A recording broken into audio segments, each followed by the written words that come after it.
Everyone. मैं अर्पिता मित्रा आर्टमेनिया world wide से आप सबका स्वागत करती हूँ। As you all know, Artmania Worldwide is an online platform for learning painting. It is open to all age groups. और आर्टमेनिया वर्ल्ड वाइड लेकर आई है आर्ट की बातें, अपना रेगुलर टॉक शो जहां हम मिलते हैं आर्ट जगत से जुड़े किसी न किसी हस्ती के साथ, जानते हैं उनके बारे में और करते हैं उनसे ढेर सारी बातें। तो आज इसी दिशा में हम आज जो मिलने वाले हैं, हमारे जो गेस्ट हैं वो बहुत ही सुरीले इंसान हैं। उनको बहुत सारे अवार्ड्स मिल चुके हैं, उनका अपना यूट्यूब चैनल है और बहुत सारे शोज करते रहते हैं इंडिया और अब्रॉड में। And she is none other than doctor Mallika Banerjee.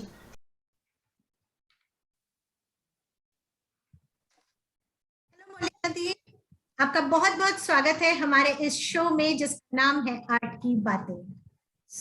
बहुत अच्छा लग रहा है आज आपसे मिलके, बहुत दिनों बाद मिल रहे हैं और आपसे आज हम बहुत सारी बातें करेंगे। जरूर,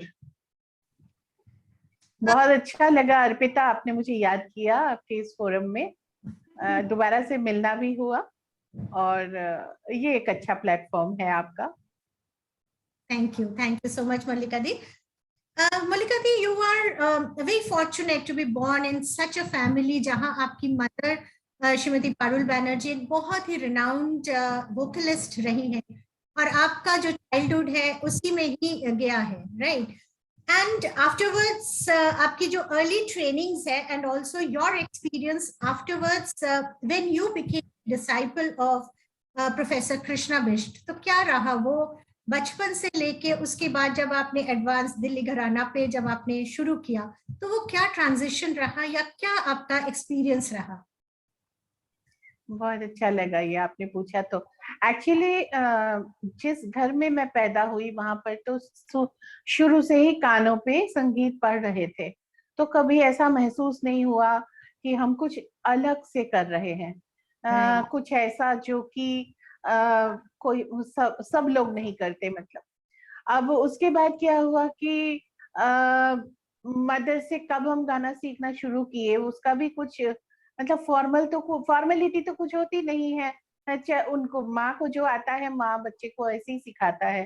फिर धीरे धीरे ओकेशंस शुरू हुए कि चल आज रविंद्र जयंती है, एक रविंद्र संगीत सिखा देते हैं, गा लेना। इस तरीके से फिर धीरे धीरे कॉम्पिटिशन्स का दौर शुरू हुआ। चलो भाई कालीबाड़ी में कंपटीशन है, न्यू दिल्ली कालीबाड़ी दिल्ली में एक बहुत ही इम्पोर्टेंट बंगालीज का एक वो था, कांग्रेगेशन था, जहाँ पर की पूजा से पहले हर तरीके के संगीत का एक कंपटीशन हुआ करता था। तो यहाँ तक कि ऐसा था कि गोल मार्केट के आसपास में जितने भी नॉन बंगालीज भी अगर संगीत में रुचि रखते होते थे तो वो भी रविंद्र संगीत सीख के या श्यामा संगीत सीख के कंपटीशन में आते जरूर थे। ऐसे एक जो फेमस व्यक्ति हैं हमारे कविता कृष्णमूर्ति, यस बचपन में वो भी न्यू दिल्ली कालीबाड़ी में आया करती थी कॉम्पिटिशन्स के लिए। तो खैर हम भी जाते थे। खैर इस तरीके से धीरे धीरे करने आगे बढ़ने लगे। क्लास 9th पे आके हम लोगों के समय में हायर सेकेंडरी था, तो उस समय में चुनना पड़ता था कि कौन सा मतलब सब्जेक्ट्स आप पढ़ेंगे आगे चल के। तो मैंने साइंस लिया, मुझे बहुत साइंस पढ़ने का शौक था और डॉक्टर बनने का शौक था, इच्छा थी। तो क्या हुआ कि लेकिन क्या हुआ कि मतलब स्कूल में कुछ ऐसा माहौल बना कि दोनों ही म्यूजिक टीचर्स चले गए किसी न किसी के कारण से छुट्टी पे। और उस समय में स्कूल में एक बहुत ही इम्पोर्टेंट प्रोग्राम हुआ, मतलब ऑडिटोरियम में होना था, शायद एनुअल डे, इतना मुझे याद नहीं, कि उसमें चंडालिका गाना था। तो चंडालिका नृत्य नाट्य की परफॉर्मेंस के लिए उन्होंने मुझे कहा कि संगीत तो तुम्हें करना पड़ेगा, गाना तुम्हें गाना पड़ेगा। ठीक है, बहुत अच्छी बात है। लेकिन करते करते मुझे मतलब लगा कि I am more naturally inclined to singing than to go and study science. तो उस समय फिर मैंने लास्ट मोमेंट में जाके मैंने चेंज किया मेरा सब्जेक्ट और फिर म्यूजिक में आई। म्यूजिक में आने के बाद तब मतलब अराउंड से 14-15 इयर्स की एज में मैंने मदर से क्लासिकल म्यूजिक सीखना शुरू किया। उससे पहले क्लासिकल म्यूजिक नहीं सीखती थी, तो जब जो जरूरत पड़ी वही गाना सीख लिया। तो उस वक्त क्लासिकल म्यूजिक सीखना शुरू हुआ, करीब 14-15 की एज थी। और बाय द एज ऑफ 16 मैंने हायर सेकेंडरी पास किया। पर मेरे समय पे मुझे, क्योंकि मेरे पास म्यूजिक नहीं था, तो ऑनर्स पढ़ने को नहीं मिला। तो तब मैंने मम्मी से रिगोरसली म्यूजिक सीखा। और मेरे घर में मम्मी, क्योंकि मम्मी तो परफॉर्मिंग आर्टिस्ट थी, तो घर में रेगुलर तबला प्लेयर वगैरह आया करते थे, तो रियाज इस तरह से होता था। पर वो इतना एक खुला सा था ना कि जो मुझे पसंद नहीं आए वो मैं झटक दूं। नहीं मम्मी, मुझे ये गाना नहीं सीखना, वो गाना सीखना है, वो द्रुत ख्याल सीखना है, मतलब जो एडवांस द्रुत ख्याल होता था या एडवांस। तो ये सारी चीजें मदर के साथ चलती थी। मदर गुस्सा भी करती थी पर सिखा भी देती थी। तो मतलब कभी महसूस नहीं हुआ कि गुरु शिष्य का एक जो फॉर्मल एक बर्ताव होता है वो नहीं पता चला। अच्छा, घरों में लोग जब फादर से सीखते हैं तब ये फॉर्मल संबंध आ ही जाता है, लेकिन मदर ऐसा एक संबंध है कि मदर के साथ में फॉर्मल संबंध नहीं आता है। तो जब मैं एमए में चली गई तो उसके बाद में घर में ऐसा हो रहा था कि मैं मम्मी को बहुत कंट्राडिक्ट करने लगी कि नहीं मम्मी ऐसा नहीं, ऐसा नहीं, वैसा। और एक समय में आके मम्मी उठा गई, बोली कि अच्छा ऐसा करो, तुम्हें ना मेरा सिखाया हुआ ठीक नहीं लग रहा है शायद, जा तुम किसी और से सीखो। तो मैंने कहा नहीं नहीं ऐसा नहीं, तो मैं तो मम्मी का ही सीखूंगी, क्योंकि वो मम्मी ने बेसिकली ग्वालियर घराने का सीखा था, पर बीच में उन्होंने करीब 5-6 साल चिन्मय लहरी जी से भी सीखा था। तो इसलिए उनके गाने में काफी एक वो था, क्या कहना चाहिए, मिला जुला रूप था। पंजाबी अंग ही गाते हैं चिन्मय लहरी, जबकि वो आगरा घराने की शागिर्द है, लेकिन वो काफी हद तक एक अलग अंदाज से गाते थे। पंजाबी अंग नहीं बोलूंगी, एक अलग अंग से गाते थे, उनका अपना ही एक स्टाइल था, उन्होंने बनाया था। उसके साथ ग्वालियर घराने का मिश्रण करके मम्मी जो है, मम्मी का गाना बना था। बाद में फिर नारायण राव पटवर्धन जी को, विनायक राव पटवर्धन जी से सीखने लगे, तो ग्वालियर घराने का गाना था। तो वो थोड़ा सा एक विगरस है, उस गाने में विगर है, मेरे मदर के गाने में विगर है। तो उसके बाद मैं जब यूनिवर्सिटी जाने लगी, बहुत सारे प्रोफेसर्स को मैंने देखे, उनसे बातचीत करने लगी, तो फिर मदर ने कहा कि नहीं, आगे के सीखने के लिए तुम एक अच्छे गुरु के पास जाओ। तो फिर मैंने महिला होने के नाते, हमारी जो वो थी प्रोफेसर थी, प्रोफेसर कृष्णा बिष्ट, मैंने उनसे रिक्वेस्ट किया। तो उन्होंने कहा पहले तो आप यूनिवर्सिटी पढ़ाई खत्म कर लो, उसके बाद आओ। तो मैं उनके पास में मैं एमफिल कंप्लीट कर लेने के बाद गई उनके पास। और जब तक मेरा मतलब ऑल इंडिया रेडियो का ऑडिशन भी हो चुका था, मैं पास हो चुकी थी। ऑडिशन मतलब जनरल से मैं ऑडिशन पास कर चुकी थी जब मैं कृष्णा दीदी के पास गई। तो पहले दिन मुझे याद आता है, पहले दिन जब उन्होंने मुझे टाइम दिया था, वो फॉर्मल संबंध जो है, वो फॉर्मल संबंध जो मेरे मदर के साथ कभी नहीं हुआ, वो उनके साथ मुझे पहले ही दिन से, क्योंकि एक तो यूनिवर्सिटी की टीचर थी ना, तो उसके वजह से तो एक फॉर्मेलिटी था ही। फिर मैं पहले दिन जिस दिन सीखने गई, उन्होंने डेट दिया कि आज तुम आना, आज तुम्हारा गंडा बंधना होगा। वो एक टेक्निकल शब्द है, सेरेमनी होती है जिसमें वो हाथ में कलावा बांधते हैं और आप कुछ शिष्य बोलते हैं। हाँ, शिष्य बनते हैं। तो उस दिन इतना बारिश, मतलब हम लोग मतलब घर से निकले थे तो सूखा ही था, लेकिन रास्ते में बहुत तेज बरसात हुई। और हम लोग रहते हैं जहां से, वहां से कृष्णा दीदी का घर करीब 14-15 किलोमीटर था। उनके घर जब पहुंची तो उनके घर के आगे घुटनों तक पानी थी। उनका घर थोड़ा लो लाइंग एरिया में, मॉडल टाउन में था। तो हम लोग जब हम पहुंचे तो पूरा मतलब पूरा नीचे सलवार कमीज के सलवार पूरी गीली थी एकदम। तो वो बहुत, मतलब पहले तो हैरान हुई, उन्होंने सोचा ही नहीं था कि हम जाएंगे, क्या लेकिन वो पहुंच तो पाएंगे। जमाना, हाँ जमाना मोबाइल का नहीं था कि मैं बताऊं कि नहीं मैं नहीं आ सकती। तो हम्म। हम पहुंच गई देख के, फिर वो बहुत परेशान भी हुई कि अरे तुम तो बहुत भीग गई, बीमार पड़ जाओगी, और खुश भी हुई कि हाँ इसका मतलब इसको सीरियसनेस है। थोड़ा सी सीरियसनेस है। तो राइट। उस राइट। दिन मेरी गंडा बंदाई हुई, लेकिन बाद में वही जो संबंध की बात हुई कि मैं जब उनके से सीखने गई, तो वो एक फॉर्मल संबंध गुरु शिष्य का तो बना रहा। लेकिन जो गाना का जो स्टाइल है, जो ग्वालियर घराने में जो विगर है, वो विगर दिल्ली घराने में नहीं है। नहीं दिल्ली है। घराने का हाँ, हाँ। गाना बहुत शांत है दिल्ली हाँ, घराने सॉफ्ट का, है दिल्ली घराने में। सॉफ्ट है। सॉफ्ट है। हाँ बहुत सॉफ्ट, बहुत शांत। तो हम्म। वो जो है मुझे मतलब फर्क महसूस हुआ, और वो मेरे साइकी के साथ वो गाना बहुत जाता है, तो इसलिए हम्म। मुझे बहुत सुकून भी मिला, अच्छा लगा मुझे वहाँ जाके। बहुत बढ़िया, बहुत बढ़िया। और जो बहुत अच्छी बात लगी कि आपने बहुत ही अर्ली टाइम पे आपने खुद ये चीज पहचान लिया कि आप साइंस के लिए नहीं, आप म्यूजिक में ज्यादा रुचि रखती हैं। और बहुत इस तरीके के होते हैं, ये एक टाइम आता है जब हम खुद, बच्चा समझ नहीं पाता है कि उसको कौन से, सपना जो है, हाँ हाँ सपना उसके लिए कौन सा आदर्श, अच्छा रहेगा, क्योंकि हाँ। पेरेंट्स का और हमेशा एक माइंडसेट होता है कि बच्चा पढ़ाई में हाँ, जाए, ये हाँ जो मेरे टाइम लाइंस पे, है। हाँ मेरे समय पे लेकिन पेरेंट का कोई प्रॉब्लम नहीं था, पेरेंट्स आपका तो नहीं बोली था कि अरे क्योंकि तुम, आपके घर में ये था। हाँ तो घर वो में ही बोली कि ये अरे था। तुम क्या, तुम साइंस की बात कर रहे, तुम कर पाओगी? मैं घर पे कहा वो हाँ मुझे उल्टा था। करना है,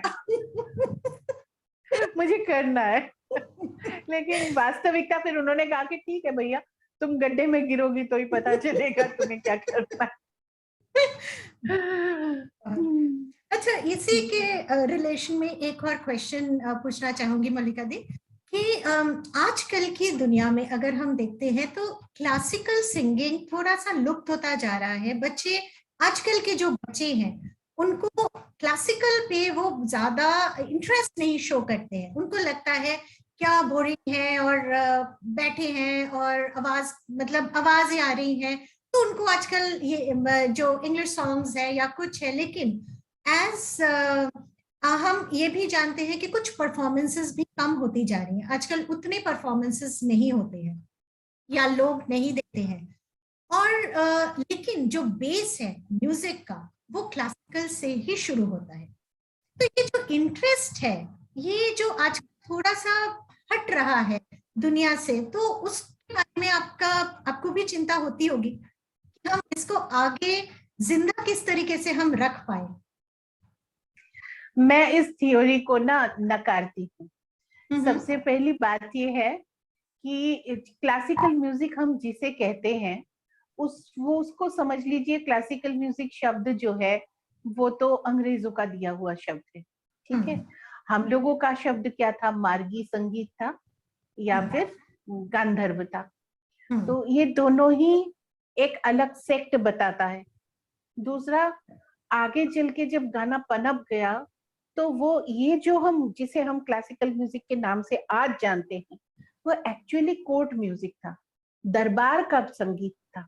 वो हम्म। आम जनता के अंदर कभी भी दरबार का संगीत था ही नहीं। आम जन के लिए हमेशा से ही देशी संगीत था, जिसे हम लोग संगीत कहते हैं। हम्म। और जब उसमें हमें कोई काव्य संगीत हम देखते हैं, हर रीजन में हर कवि होते थे, तो कवि अपने तरीके से बैठाते वो हैं। दे के भी जाते थे, ये मैंने कविता लिखी है, इस हम्म। कविता को इस राग में गाना चाहिए। इसका हम्म। मतलब वो राग संगीत नहीं है। हम्म। इसका मतलब वो जब कहते थे कि मैंने ये कविता, जैसे मीरा ने पद लिखे, पर हम्म। ऊपर लिख देते थे कि इस राग में गाना।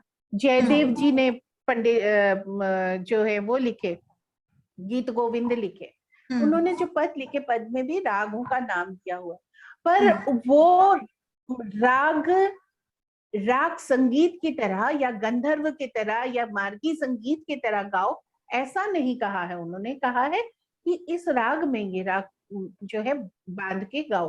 तो वो काफी हद तक राग आश्रित काव्य संगीत या सुगम संगीत होता था। तो मतलब शुरू से ही ये है कि इस संगीत को सीखने मतलब समझने के लिए, एंजॉय करने के लिए आपकी थोड़ी बहुत एफिनिटी होनी चाहिए उस संगीत को समझने की, सीखने की। जैसे देखिए, आज हम घर में देसी खाना खाते हैं, हाँ हम सोच लीजिए हम बंगाली परिवार है, हम देसी खाना खाते हैं, हम कलकत्ते से आते हैं, आके यहाँ पर बस जाते हैं। अब बगल वाली घर में कोई महिला है, उन्होंने मुझे उनके घर का राजमा लाके दिया, क्या पहले दिन हमें अच्छा लगेगा? नहीं लगेगा।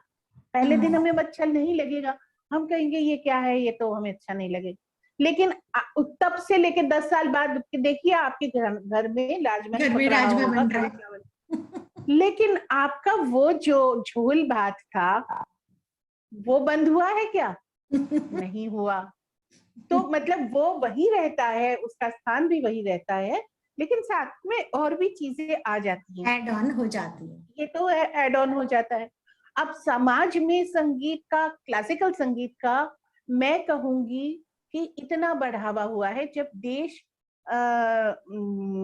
जो है स्वाधीन हुआ था जिस समय में, उस समय में हमें कलाकार, मतलब मध्यवित्त घरों से जो कलाकार हैं वो कितने दिखते थे?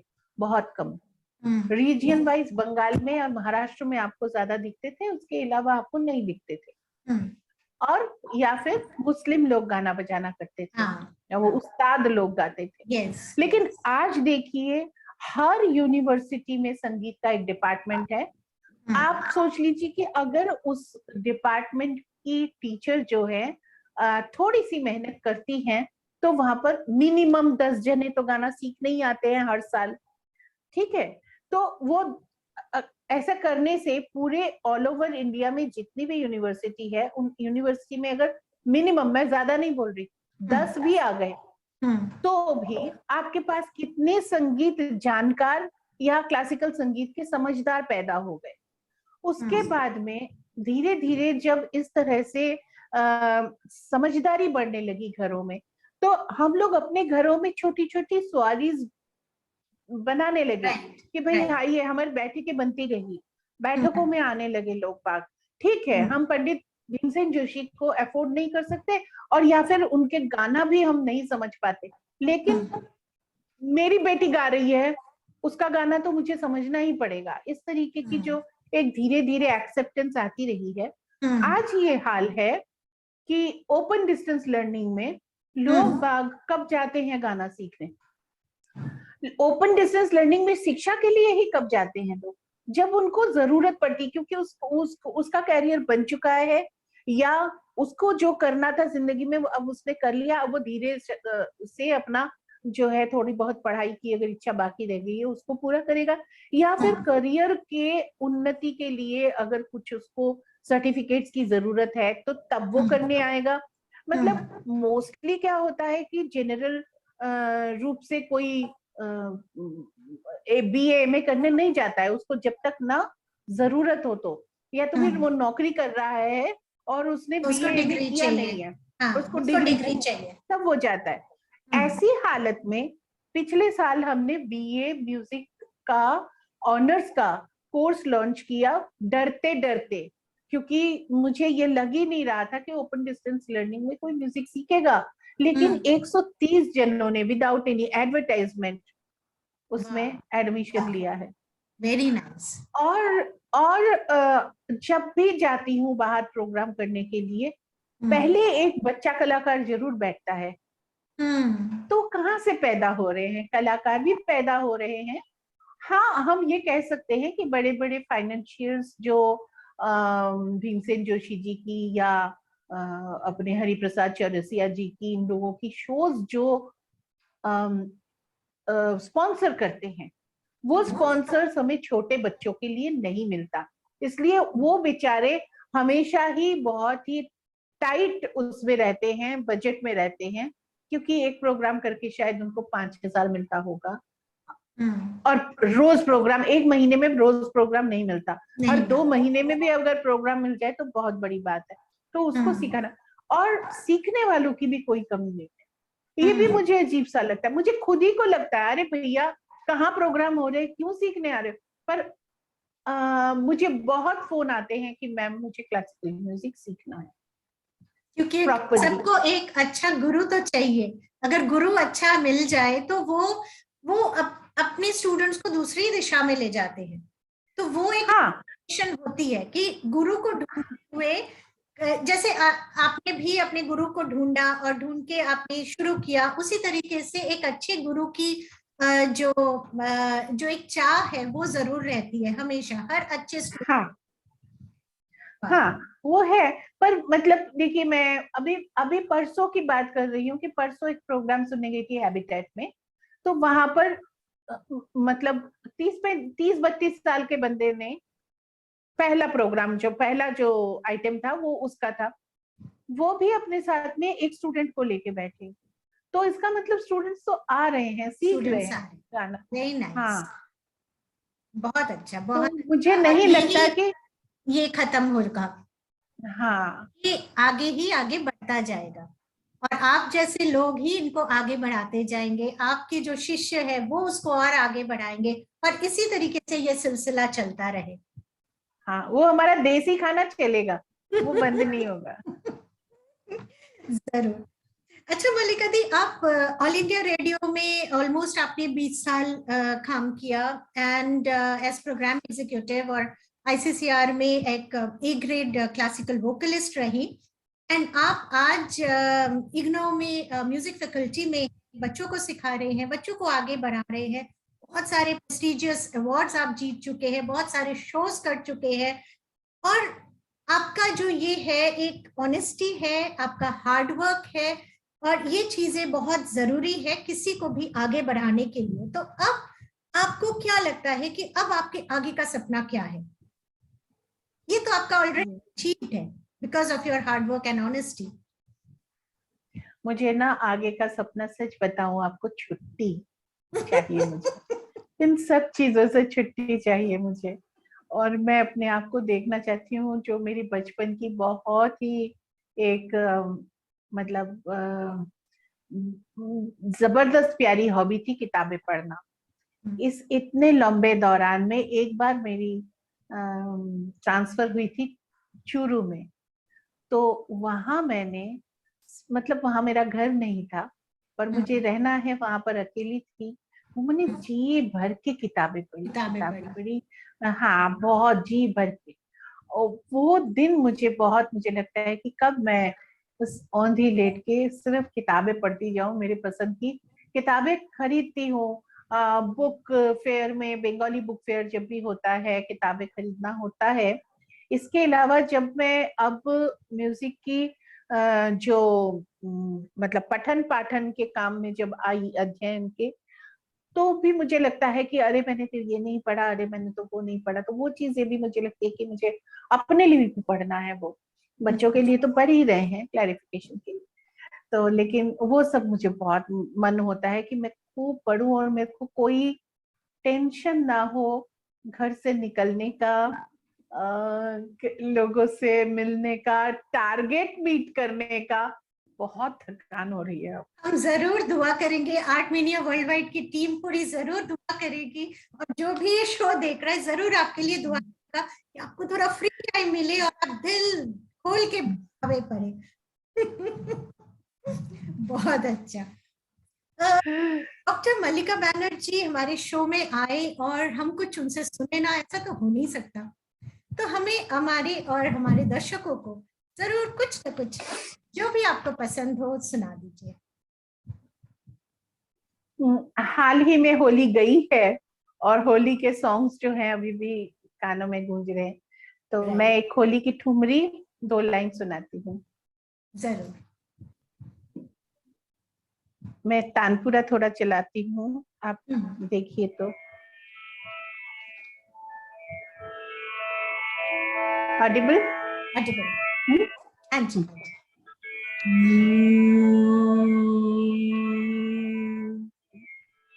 होली, जो हमारी ट्रेडिशनल होली है, वो मोस्टली काफी राग में गाए जाते हैं। तो ये भी काफी में ही है और ट्रेडिशनल होली है।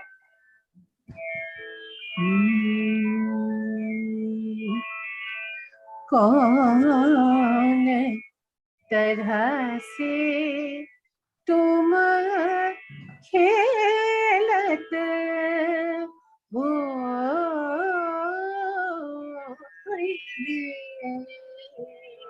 कौन तरह से तुम खेलत हो रे, देखो ललना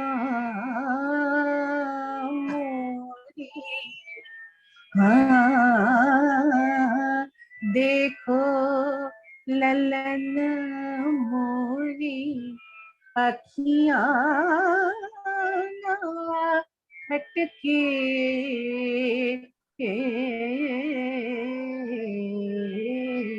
कौन तरह से तुम खेलत होरी,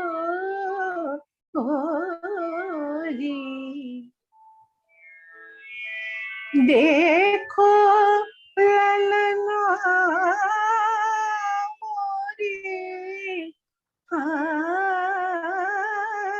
देखो ललन मोरी, अखियाँ ना झटके कौन तरह से तुम खेलत, गाड़ी में दूंगी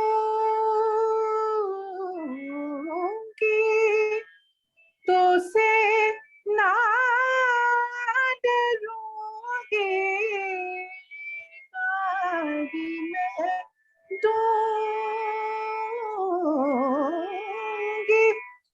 तो से ना डरूंगी,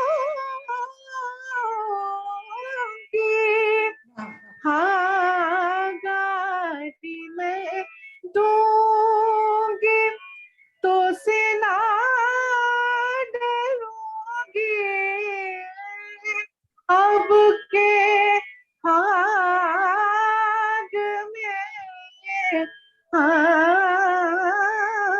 अब के भाग में चुनरिया ना झटके कौन तरह से तुम खेलत। वाह, बहुत बहुत खूब, बहुत खूब, बहुत सुंदर, बहुत ही। हम पूरा पूरा यकीन है हमारे दर्शकों को भी बहुत अच्छा लगेगा जब वो सुनेंगे इस चीज को। और मैं अपने दर्शकों को ये भी बता दूं कि आपने सिर्फ डॉक्टर मल्लिका बैनर्जी यूट्यूब में सर्च करना है और उनके लाइन पे उनके वीडियोस आ जाएंगे, जिसमें आप उनके राग को भी सुन सकते हैं, नजुल गीति सुन सकते हैं और लाइट म्यूजिक सुन सकते हैं, भजन सुन सकते हैं। तो बहुत सारे लाइन करके आपको वीडियोस मिलेंगे और उनका जरूर मजा लीजिए और उन्हें सब्सक्राइब भी कीजिए। मल्लिका दी, आज हमें बहुत अच्छा लग रहा है आपसे मिलके, आपका गाना सुन के, आपके बारे में जान के। और हमारे जो दर्शक हैं वो भी जरूर बहुत खुश होंगे आपको यहाँ पाके, आपका गाना सुन के। और हमारे जो भी अपकमिंग इस तरीके के, अगर कोई इच्छा रखता है म्यूजिक को, तो वो क्या आपके साथ जुड़ सकते हैं? अगर कोई चाहे कोई सीखने, तो वो कैसे जुड़ सकते हैं आपके साथ? आपके पास फोन नंबर है तो वो आप उनसे शेयर करिएगा। वैसे तो पर ये भी बता दूं कि मैं, क्योंकि इग्नू में हूँ और इग्नू जो एक ऐसी जगह है जहाँ पर टीचिंग जो है काफी डिफरेंट है। वहां पर बहुत ही, मतलब सैटरडे संडे भी वहां पर लगे रहना पड़ता है। क्लासेस होती हैं, ऑनलाइन क्लासेस होती हैं और मतलब काफी व्यस्त रहती हूँ। तो एक आध साल की और व्यस्तता रहेगी। तो ये बात है। फिर भी कोई बहुत अर्जेंट अगर लर्नर हो, वो आपसे संपर्क करेगा तो आप उनको दे सकते हैं। जरूर। आपके, हम इस वीडियो पे जो भी हमारा ये सब्सक्राइब करेंगे और इसके डिस्क्रिप्शन बॉक्स में मल्लिका दी का सारा नंबर होगा, तो अगर कोई भी उनसे कांटेक्ट करना चाहता चाहते हैं तो जरूर कांटेक्ट कीजिए। उनके यूट्यूब चैनल्स देखिए, आप यूट्यूब से भी सीख सकते हैं। और बाकी इनके सारे डिस्क्रिप्शंस हमारे डिस्क्रिप्शन बॉक्स में दिया जाएगा। तो मल्लिका दी, आज आपसे बात करके बहुत अच्छा लगा और उम्मीद कर मुझे भी बहुत सारा टाइम मिले, आप बहुत सारे बुक्स पढ़े और इसी तरीके से सुंदर सी आवाज में आप गाना भी गाते जाए और लोगों को इस म्यूजिक की दुनिया में बहाते जाए। Thank you so much for being here. Thank you so much. Thank you so much for again connecting with me. Thank you. चल, और अब बारी है हमारे आज की छोटी सी टिप की। आज की टिप पेंसिल शेडिंग से जुड़ी हुई है। आई एम श्योर आप लोग जो भी पेंसिल शेडिंग करने में इंटरेस्टेड हैं उनके लिए ये टिप है। जब भी पेंसिल शेडिंग करें तो उसकी जो टिप है, पेंसिल की जो टिप है, उसको थोड़ा सा ब्लंट रखें। शार्प पॉइंटेड पेंसिल से शेडिंग ना करें। ब्लेंडिंग आपकी अच्छी होनी चाहिए और उसको स्मूथ करें। ब्लंट पेंसिल से अगर आप शेडिंग करते हैं तो वो थोड़ा सा ज़्यादा एरिया आप कवर कर पाते हैं। डिफरेंट पेंसिल्स के साथ ट्राई कीजिए और एक ही शेडिंग में ज़रूर मत जाइए। अलग अलग शेडिंग टेक्निक्स को यूज़ कीजिए, जैसे हैचिंग, क्रॉस हैचिंग, सर्कुलिज्म, और उस तरीके से अपने पेंटिंग को एनहांस कीजिए। आशा है आपको हमारा आज का प्रोग्राम अच्छा लगा होगा। अपने कमेंट्स भेजते रहिए। आप लोगों के कमेंट्स हमें मोटिवेट करते हैं। हमारे चैनल को सब्सक्राइब करें, लाइक करें और शेयर करें। और हम मिलेंगे आपसे बहुत ही जल्द फिर किसी नए गेस्ट के साथ। तब तक के लिए नमस्कार।